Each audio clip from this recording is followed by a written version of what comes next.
शीर्षक काला कमरा चरण 1। परिचय। मैं बिस्तर पर लेटा था। यह एहसास दूर नहीं हो रहा था कि कोई मुझे देख रहा है।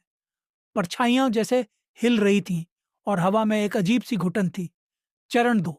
खोज नीचे से एक हल्की सी चरचहराहट आई। उसके बाद एक फुसफुसाहट, जैसे कोई मेरा नाम पुकार रहा हो। दिल की धड़कन तेज हो गई। मैं बिस्तर से उठकर चुपचाप उस आवाज की ओर बढ़ा। चरण 3। काला कमरा पुरानी किताबों की अलमारी के पीछे एक दरवाजा था जिसे मैंने पहले कभी नहीं देखा था।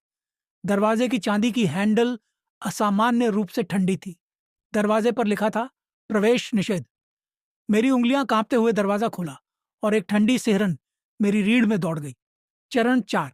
आतंक कमरा पूरी तरह से अंधेरा था। ऐसा अंधेरा कि हर आवाज जैसे निगल लिया हो।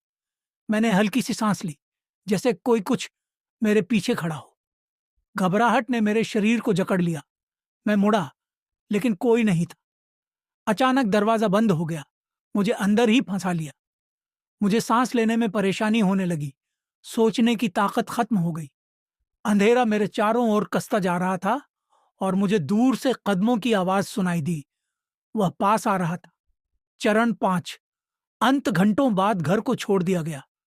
पड़ोसी रात को अजीब आवाजों के बारे में फुसफुसाते थे, लेकिन कोई भी अंदर जाने की हिम्मत नहीं करता था। काला कमरा वैसा का वैसा खड़ा था।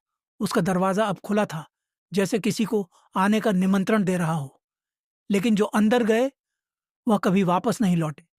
काले कमरे की कहानी जिंदा रही, एक डरावनी याद के रूप में, जो उस खौफनाक आतंक का संकेत थी जो अंदर मौजूद था। इस संस्करण में मैंने तनाव और घबराहट को बढ़ाया है और अज्ञात से डर को खेलते हुए एक और रहस्यमय और मानसिक डर का तत्व जोड़ा है। आपको यह कैसा लगा?